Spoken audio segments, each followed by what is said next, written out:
Mükemmel bir Bali sabahından herkese selamlar arkadaşlar. Yeni bir bölüme hoş geldiniz. Yaklaşık birkaç haftadır çok aktif değildim YouTube'da. İşlerim vardı, yoğunluğum vardı. Ondan dolayı sizlere çok fazla video atamadım. Bugün hem onların sebeplerini konuşacağız. Biraz Bali'den bahsedeceğiz ve hayatımda son dönemde gerçekleşen yeni değişiklikleri anlatacağım size arkadaşlar. Videoya geçelim. Bu kardeşiniz için videoya geçmeden önce yorum yapıp beğenip paylaşırsanız çok sevinirim. Hadi bakalım, yeni bölüm başlıyor. İyi seyirler. Şimdi size Bali'de yeni yerleşim evimi göstereceğim, böyle ormanın içerisinde. Aynı zamanda bir tane müze varmış burada. Burası bir Bali villası arkadaşlar. Balinese Stars Villa diye geçiyor. Şöyle 2 katlı, harika. İçeri doğru giriyoruz.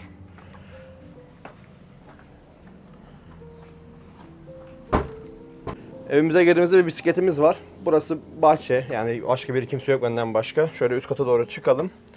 2 katlı, alt katta bodrum olarak kullanılıyor aynı zamanda. Açık hava, güzel bir modern mutfağımız var arkadaşlar. Bu olayı çok sevdim. 2 ay bu evde yaşayacağım. 2 ay sonra asıl yaşayacağım eve doğru geçeceğim. Burası öğlenleri çalışma yerim benim. Bilgisayarımı koyuyorum böyle. Muz ağaçlarının, muz çiftliğinin içerisinde orman manzaralı. Çalışıyorum, takılıyorum, dinleniyorum. Güzel de bir bahçemiz var. Gelen misafirlerimizi, arkadaşlarımızı burada ağırlıyoruz. Güzel yemekler yapacağız. Odamı göstereyim. Gayet sade ve minimalist bir ev yapmışlar. Burası hemen Ubud'da, merkezde, Maymunlar Ormanı'nın dibinde. Çok yakın. Burası benim yatak odası. Küçük. Çok fazla eşya yok. Daha iyi olmaması. Çalışma masası var yine burada bir tane. Güzel de bir tane banyomuz var arkadaşlar. Yani yeter bana. Tek kişi olduğum için normal. Çok fazla büyük yere de gerek yok açıkçası. Şimdi biraz sohbet edelim isterseniz. Ondan sonra da çıkıp böyle çarşıya gezelim biraz. Ubud'u anlatayım size. İnsanlar neler yapıyor burada. Onları konuşalım. Işık iyi olduğu için buraya geçtim. Oranın biraz karanlıktı. Güneş battığı için hava biraz bulutlu bugün. Evet, biliyorsunuz ki 4 yıldır seyahat ediyorum. Şu ana kadar toplam ülke sayımız size göre 44 ama bana göre 45. Bir de Brunei'ye gittik geçen hafta. Daha onun videosunu yayınlamadım. Birkaç Bali videosu geldikten sonra Tayland, Brunei, Japonya videoları falan var. Onlar gelecek, Malezya videoları. Sonra kaldığımız yerden güncele geçip devam edeceğiz arkadaşlar. Normalde biliyorsunuz ki ben güncel giderim. Maksimum 10-15 gün geriden gelirim ama buraya bir taşınma süreci, işte buradaki işlerin yoğunluğu falan biraz ister istemez işi sekteye uğrattı. Artık Bali'deyim. Hep diyordum ya işte Baliliyim, Bali'de yaşıyorum. O gün bugünmüş abi. Geldik, Bali'ye yerleştik. İşte kendime güzel bir ev tuttum. 2 ay burada yaşayacağım. Aylardan şu an Aralık. Şubat gibi de bir aksilik olmazsa işte uzun yıllar yaşayacağım, eve doğru geçeceğim. Böyle güzel büyük bir evde yaşamayı planlıyorum. Eşyalı falan kendim alacağım eşyaları çünkü eşyalı tutmak biraz şey geliyor bana. İyi hissettirmiyor başkalarının eski eşyalarını kullanmak. O yüzden kendi eşyalarımı alıp yerleşmeyi planlıyorum. Bali'de ne iş yapacağım sorusuna gelirsek. Instagram'dan takip edenler varsa beni görmüştür. Yaklaşık 10-15 gün önce bir Bali turu duyurduk. 26 Ocak 2 Şubat arası sömestr döneminde müthiş bir Bali turu planlıyoruz arkadaşlar. Tek bu değil. Bunun haricinde geldiniz mesela Bali'ye. Yazacaksınız bana Instagram'dan. Kardeş işte biz şuraya gideceğiz. Buraya tur var mı? Buraya araç var mı? Vesaire. Bali ile ilgili A'dan Z'ye tüm altyapı hizmetlerini de veriyoruz. Hem Hayta olarak, prodüksiyon olarak hem de Onak Travel ve Bali Adası turları işbirliğinde. Bunun için yine yapmanız gereken gelmeden bir gün önce veya buradayken de aynı gün yazsanız da olur, sorun değil. Hemen operasyon ekibimiz falan burada, geniş 40 tane şoförümüz var. Hızlı bir şekilde güvenilir ve kurumsal destek veriyoruz. Yine Bali'ye geleceğiniz zaman mutlaka şu kardeşinize bir yazın. Artık buradayız, Türkiye'den uzağız abi. İşte çayımız biter, kahvemiz biter, sucuğumuz biter, peynirimiz biter. Gelirseniz böyle yarım kilo, 1 kilo eşyayla gelirseniz var ya, çok sevinirim. Evimiz burada, Ubud merkezdeyim. Maymunlar Ormanı'nın hemen girişindeyim. Şuradan yani şehir merkezine, Ubud Meydan'a 5 dakika yürüyerek, motorla 1 dakika mesafede. Hepinizi çaya kahveye bekliyorum arkadaşlar. Bir hayırlı olsununuzu da alırım. Bundan sonra burada yaşayacağım. Neden Bali'yi seçtim? Bali'yi çok seviyorum. Ben biliyorsunuz ki bütün kıtalara gittim. Bir Avustralya kıtası, bir Antarktika kaldı. Zaten Antarktika'da yaşam yok. Burası açıkçası çok hoşuma gitti ya. Buradaki insanların pozitifliği, huzur, ekonomisi her yönden beni çok etkiledi. Normalde işte listemde Amerika Miami vardı, Yunanistan Atina vardı, Tayland Phuket vardı. İşte Tayland da buraya çok yakın ama ben şundan sıkıldım artık. İşte hızlı gece hayatı, eğlence vesaire ortamları açıkçası beni çok sarmıyor. Ondan dolayı da çok fazla uzun zamandır sen gece hayatı videosu falan çekmiyorum arkadaşlar. Yine sizler için bir tane yaptım Tayland'da da. Ubud'dayım. Burası işte Bali'den biraz daha farklı. Spiritüel, meditasyon, ne bileyim işte enerjinin yüksek olduğu bir ilçe. Her yer yemyeşil, doğayla iç içe. Onu sevdiğim için Tayland'a, Miami'ye, Yunanistan'a değil de Endonezya'ya yerleşmeye karar verdim. Ekonomi yine çok iyi. Dolar kuru mesela 20 yıldır sabit. Ülkemi çok seviyorum. Türkiye her yerde biliyorsunuz. Her videoda överim. Sürekli gelip gidiyorum. Ama ne bileyim burada yaşamak bana daha iyi hissettirdi. Çünkü ben bir de sıcak adamım yani. Tropikal adamıyım. 12 ay yaz olması lazım. Böyle bir hava 15 derece falan düştüm. Benim psikoloji gidiyor abi. Ayar bozuluyor. Yakın arkadaşlarım hatta kışın Türkiye'ye gittiğinde diyorlar bana. Sen buraya kışın gelme diyorlar. Elinde olmayan bir şey yani. Yapamıyorum soğuk havada. Tabi buranın 12 ay yaz olması da beni bir derece daha çekti yani. Yine güvenli, huzurlu. Gece 3'e 4'te çık. Kadın başına geçsem bile mesela burada kadın takipçilerimiz soruyor güvenli mi diye. Ultra safe, ultra güvenli. Yani dünyada gördüğüm en güvenli yerlerden bir tanesi Bali arkadaşlar. Hiç kimsenin tırnağını bile kanadını görmedim şimdiye kadar. Ufak tefek sürtüşmeler, kavgalar illaki oluyordur ama tabii onlar da hep turistler arasında. Lokaller burada kimseye karışmaz. Seviyorum. Artık yani I'm from Bali. Uzun yıllar burada yaşayacağız. Yeni hayatımı burada artık inşa edeceğim. Çünkü aidiyet hissi çok önemli bir şeymiş, topraklanma hissi. Bunu ilk yola çıktığım zamanlara fark etmemiştim. Fakat bir 2,5-3 yıl geçtikten sonra böyle yani bir ayın sonunda, 2 ayın sonunda gideceğin bir yer arıyorsun. Kendine ait bir ev arıyorsun. Yani gittiğinde o gömleğini, tişörtünü asacağın bir askı arıyorsun. Sürekli otellerde, farklı yerlerde, insanların evinde kalmak artık heyecan vermemeye başladı. Ondan dolayı yerleşik düzene geçmeye karar verdim arkadaşlar. Macera bitti mi? Dünyayı gezme olayı asla bitmedi. Devam edecek. Elimizdeki stoklar bitene kadar buradayım 1-1,5 ay. Ondan sonra yine gezmeye devam edeceğiz. Ama ana üssümüz bundan sonra Bali. Türkiye değil de Bali'ye döneceğim. Türkiye'ye ne zaman geleceğim? Her yıl yaptığım gibi yine Temmuz, Ağustos'ta geleceğim. Normalde kış dönemlerinde falan da bir kaçamak yapıp geliyordum Türkiye'ye ama artık o kış seçeneklerimizin hepsini Bali'ye yönelttik arkadaşlar. Bundan sonra sadece bir ay Türkiye'de olacağım. Temmuz ve Ağustos aylarında havalar ısındığında. Geri kalan 11 aylık süreçte seyahat yapmadığım dönemlerin hepsinde Bali'deyim, Endonezya'dayım. Herkesi buraya bekliyorum. Oturum alma ile ilgili videolar falan çekeceğim. Burada oturum alacağım. Turist olarak kalamazsınız çünkü uzun süre. Sürekli giriş çık yapmanız gerekiyor ama o da çözüm değil. 4-5 kere giriş çık yaptıktan sonra sıkıntı olabiliyor. Yani kitasınız olması gerekiyor. Bunun için de şirket kurmanız lazım. Detayları oturum alma videomda paylaşacağım. Şu an daha yeni başladık çünkü o işlemlere. Burada çünkü resmi olmanız lazım ki kafanız rahat olsun abi. İşte ehliyet nasıl alınır, oturum nasıl alınır, vatandaşlık var mı? Evlenerek vatandaşlık oluyor mu? Baliliyle evlenirsen ne olur, yabancı ile evlenirsen ne olur? Hepsini teker teker sıradaki videolarda açıklayacağım. Evet, sözü fazla uzattık. Hadi şöyle çıkalım biraz sokaklara. Size yeni memleketimi göstereyim, biraz Bali'yi tanıtayım, Ubud'u tanıtayım arkadaşlar. Semte indik arkadaşlar, Ubud merkezdeyim çarşıda. Hello. Oo, dondurmalara bak çok güzel. Neydi var vallahi ya. Cocoa brownie, dark chocolate. Can I get this one cocoa brownie? You wanna try first? Yes, please. It's official.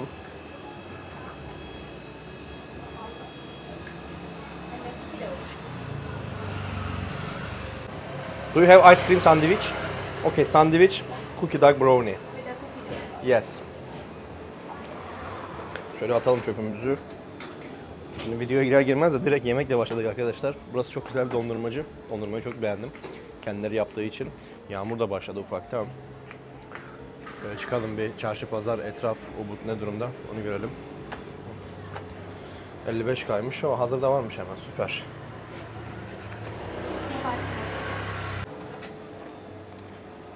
Okay, no problem. It's tip box. Terima kasih. Bye bye.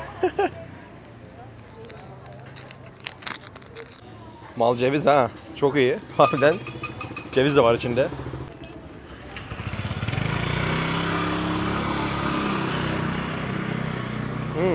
Yummy. Güzelmiş. Beğendim. Bizim çarşıya geldik. Burası böyle hediyelik eşyaların falan satıldığı bir yer. Çok güzel alışveriş yapacaksanız oralarda yapın ama geldiğinizde hazırlık yapın arkadaşlar. Fiyatları 2 kat 3 kat çekebilirler. Turist tarifesine maruz kalmayın. Affetmezler Balili hemşerilerim. Tanrılar. Burada işte tanrı heykelleri falan var. Çok güzel el işçiliği yapılan şeyler var. İnci kolyeler, bileklikler. Hello. Hello. Ben de kıyafet alacağım biraz da. Aa şu bornoz, röpte şamburlar. Hello mama, how much? 200. Thank you. 100. 150, yeah? No 100. That's how many? 120. 100. 3 days before is I buy in 100. Okay. Okay. Ben 100 kadar düştü direkt 200 dedi. Yes this. Röpte şambur. Şöyle bir tane alalım. 100 kağıt abi. Ne yapıyor? 6,5 dolar falan yapıyor. Ben bunun yeşilini almıştım. Bir tane de beyazını alayım. Böyle 2 tane dursun yani. Güzel olur. Şunlar da sarung. Balilerin geleneksel şeyleri giydiği. Tapınaklara falan girerken giyiyorlar. Günlük şeylerde de giyiyorlar. Böyle kadın kıyafetleri falan var. Çok güzel ya. Ucuz bayağı ha. Bunlar da bale eşofmanı. Beyaz renk. Serin böyle efil efil. Rüzgar ala gezersin vallahi. Gömlekler. Are you buying it? Yes. How much? 100. That them one. Thank you. Terima kasih. Kadın biliyor tarifeyi kaç aldın diyor. Gördü galiba benim bir Anadolu evladı olduğumu. Pazarlığımı yaptım, yarı fiyatına düşürdüm. Daha düşer, 50'ye falan da verir de çok da öldürmeye gerek yok. Bizim mahallenin esnafları. Yeah, this one have size, this one. How much? What size for you? How much is this? This one 250. For you 200. I don't like. How much for you? Have long sleeve. Maybe different.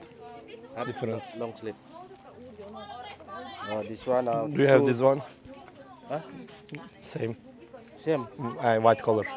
This one for 2 gram. No, I don't like. This one. Oh, white color. Huh? White color. Same this one. Yeah, this. I want this, but Button. white color. You have? Maybe black color, blue color. Black one have. White. Can I look? Göster bakayım. Go is 50. So. Şu cam işçiliği falan burada çok iyi ya Bali'de. Bakın This is strong. tahtanın desenini veriyorlar. Camı eritip üstlerine koyuyorlar. Böyle bir şey çıkıyor ortaya. Gelirseniz mutlaka bunlardan alın. Evinizin önüne, televizyonuna falan koyarsınız, komodinin önüne. Çok güzel durur. Burada da küçükleri var. Arkadaşlar. Meryem ana eli miydi şu? Burada yine Budist küçük tanrıcıklar var. Tanrı heykelleri. Şortlara bakın çok güzel ya. What size for you? X large. Large. L con L. Itu namanya gear itu tuh. Large size. How much is that? 180. You have different color? No, just only Only white. white. Ah. You like this cream? No, I don't like. This we have cream. White and cream. I don't like. Thank you. Terima kasih. Aman. Maybe different color, blue.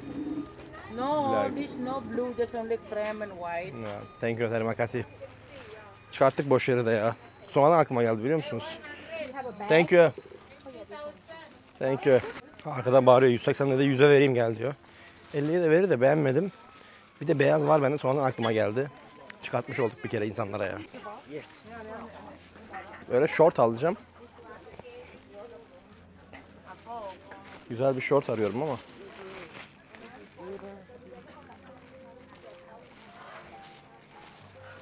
Aa bu tişörtler de güzelmiş ha. Çok iyi tişört mağazası. Kaç paraymış acaba? Aha çok iyi. Hello. How much is that, mama? 280. Hadi makasi. Şimdi içeride müşteri var. Müşteri varken bunlar pazarlık asla yapmazlar. O yüzden başka zaman burayı tek yakalamamız lazım. Caddeye çıkalım abi, ana caddeye. Tapınaklar Caddesi'ne geldik. Burası Ubud'un kalbi arkadaşlar. Trafiğin en yoğun olduğu cadde diyebiliriz. Şu karşıda da trafik polis merkezi var. Kassız gezmeyin burada motor kiraladığınızda. Yapıştırırlar, affetmezler. 1.250.000 cezası var. O da 80 dolar falan yapıyor. Öyle bir karşıya geçelim.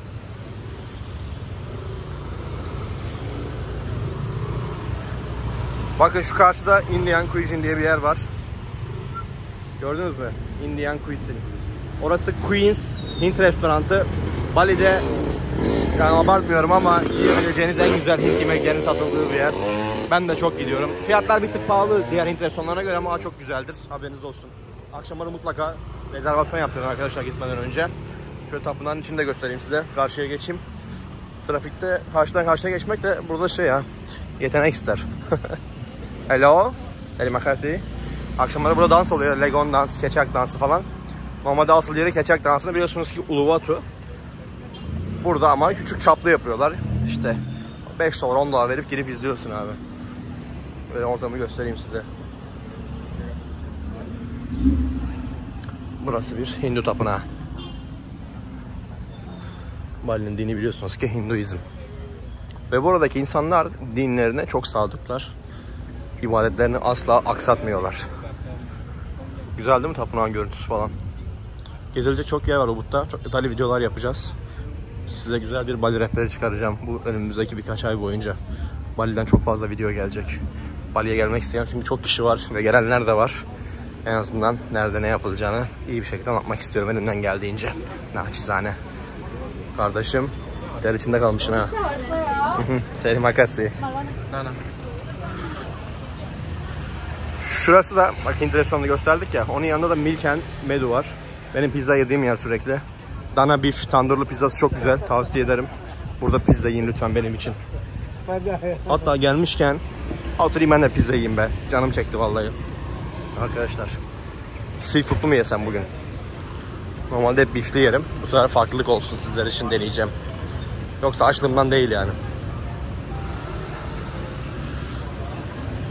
Nereye oturalım? Öyle içeriye geçelim. Mekanın içi böyle arkadaşlar. Çok güzel, şık. Böyle Bali'nin en kaliteli mekanlarından bir tanesi burası da. Pizzaları göstereceğim size. Small pizzalar ortalama 120'den başlıyor. O da 8 dolar yapıyor. Small dediğimiz tek kişilik pizza aslında. Large da böyle büyük 8 dilim olan 2 kişilik. Ben small söyleyeceğim bir tane. Onun da kuzu etli var mesela. Onu yesem acaba? Dana şey mi yesem yoksa beef. Bir de Rusty Ankor var. Bu da seafood. Kararsız kaldım. Siz olsanız hangisini yerdiniz? Beefli mi, kuzulu mu, deniz mahsullü mü? Abi normalde danayı her yerde yiyoruz ama değişiklik olsun diyorum. Deniz mahsulü söylüyorum arkadaşlar. Sizler için. Deniz mahsulü dediğinizi duyar gibiyim çünkü. Pizzamız geldi. Ama şu koriander atmasaydın üstüne var ya çok iyiydi ya. Koriander'ı hiç sevmiyorum abi. Berbat.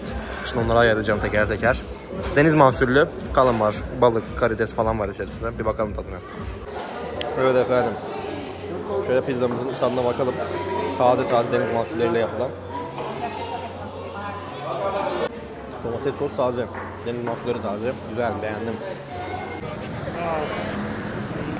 Evet arkadaşlar. Yemeğimizi yedik. Karnımız doydu çok şükür. Fiyatları da gördünüz. 10 dolar bir şey ödedik abi. Hatta yok 12 dolar pardon. %16 da servis ve vergi ekliyorlar. Tax. Aklınızda bulunsun, mekanlarda menünün altında küçük olarak yazar. %10 ile 21 arasında değişir genelde birçok yerde. Onu ekleyince fiyat bir tık yükselebiliyor. Oh, hava güzelleşti ha. Tabii biraz gri renk ama en azından yağmur durdu. Az önce çünkü bir yağış vardı. Mikrofonsuz çekmiştim bazı yerleri. O yüzden bazı noktalarda ses kötü geliyor. Olabilir. Şimdiden hepinizden özür dilerim. Akşam Legon dans başlayacak. Şöyle bakalım ne kadarmış fiyatı. Evet. Giriş 100.000'miş arkadaşlar. Geleneksel Bali dansı, Legon dans diye geçiyor. Keçak dansının bir farklı ritüeli bu da. Görürseniz uğrayabilirsiniz buraya. Dayılarım burada bilet satıyor. Burada taksi kullanacaksanız Grab ve Gojek uygulaması var. Bali'nin kendi yerel uygulaması. Asya'da da her yerde geçiyor, diğer ülkelerde de. Onları kullanın mutlaka arkadaşlar. Daha ucuza gidersiniz. En azından kafanız da rahat olur. Bali bildiğiniz gibi kapı vizesi uyguluyor. 35 dolar verip bir ay kalabiliyorsunuz burada. İçeri girdiğinizde ise bir kere uzatma hakkınız var. Yine 35-40 dolar civarında para ödüyorsunuz. Ondan sonra ülkeden çıkmanız gerekiyor. Eğer çıkmazsanız günlük 100 dolar cezası var. Ve uzun süre kalırsanız da hapis cezasına kadar gider, aklınıza bulunsun. Yine vize konularıyla ilgili de aynı şekilde danışmanlık veriyoruz. Sadece Endonezya değil, diğer ülkelerde oturum alma, uzun süre yaşama, vatandaşlık yoluna nasıl gidilir vesaire, şirket kurma. Hepsinde yanınızdayız Hayta Yollarda Agency olarak. Açıklamalarda çağrı merkezimizin linki var. Burası da vitrin mekan. Dondurmacı. Lotus Cafe değil miydi burası? Yok. Lotus geride kaldı. Burada bir Lotus Cafe olayı var çünkü. Oh, dondurmalar güzel. Yedik gerçi biz abi. Dondurma istikakımızı doldurduk artık arkadaşlar. Yavaştan hava da kararıyor. Eve doğru geçelim. Bir sonraki bölümlerde Japonya'yı, Tayland'ı işleyeceğiz. Kaldığımız yerden devam edeceğiz. Onlar bittikten sonra da sırasıyla Endonezya, Bali bölümleri başlayacak. Ve bu seride biliyorsunuz ki Bali'ye defalarca geldim ama Bali'nin dışında hiçbir yere gitmedim. İşte ne bileyim Gili Adası, Lombok, onun haricinde Komodo. Onlara da gideceğim. Onları da göstereceğim sizlere. Social. Simply Social. Bu mekana geliyordum ben bazen önceden de artık çok fazla takılmıyorum. Çok gürültülü bu caddedeki yerler ya. Bakın burası Tukis. Bali'ye geldiğiniz mutlaka güzel bir dondurma yiyin buradan benim için. Kokonatlı dondurma yapıyorlar. İnanılmaz lezzetli arkadaşlar. Hayatımda yediğim en güzel kokonatlı dondurma diyebilirim sizlere. Abartmıyorum kesinlikle. Evet, burası da yine bir temple. Burada aynı zamanda evlerin içinde de tapınaklar var arkadaşlar. Evlerin yatak odasında, koridorunda, mutfağında. Çünkü Hindu dininde yani ibadet çok önemli. Tanrı'ya saygı çok önemli. Biliyorsunuz ki burası Tanrılar diyarı. Tanrılarla ilgili bir bölüm yaparız diye düşünüyorum. Detaylı hepsini açıklarım sizlere. Her yerde o yüzden bu gibi tapınaklar görebiliyorsunuz. Ve yollarda sunaklar var. İnsanlar ise burada günlük yediklerini, içtiklerini tanrılara adak olarak, sunak olarak ikramda bulunuyorlar. Şimdi yolda görürsem göstereceğim size. Genelde evlerinin önüne, iş yerlerinin önüne bırakıyorlar. Bakın mesela buradaki gördünüz mü? Kurabiye yemiş, koymuş, tut sütünü koymuş buraya. Tanrı'ya bir sunak vermiş, adak vermiş yani. Motorun olduğu caddeye geldim. Burası da böyle rengarenk bir sokak, yemyeşil. Çok iyi değil mi? Ubud böyle abi, yemyeşil, huzur, doğanın içinde. Ubud'a bayılıyorum ben. Benim normalde burada yaşama planım yoktu aslında. Seminyak'ta yaşayacaktım ama bir tane arkadaşım gözümü açtı benim. Neden dedi Seminyak? Dedim, sonra bir düşündüm. Harbiden Seminyak yaşanacak yer değilmiş. Ubud'a yerleşmeye karar verdim. Ve seviyorum burayı da. Burada çok fazla gece hayatı falan da yok. Tamamen böyle meditasyon, kafa dinleme, huzur yeri diyebilirim. Şu Asayi Bavulcu da benim yine en çok geldiğim yerlerden bir tanesi. Ucuz ve lezzetli, güzel tatlılar yapıyorlar. Fiyatlar da 4 dolardan başlıyor küçük boylar arkadaşlar. O zaman bu videomuzu burada kapatalım. Buraya kadar izleyip değer verip vakit ayırdığınız için hepinize çok teşekkür ederim. Az çok demeyelim, boş geçmeyelim. Yorum yapıp beğeni paylaşırsanız çok sevinirim. Çünkü ne kadar çok yorum beğeni gelirse o kadar çok motive olup o kadar çok içerik üretiriz. Aytola'da prodüksiyon bir bölümün daha sonuna geldi. Endonezya'dan, Bali'den herkese selamlar, saygılar, sevgiler.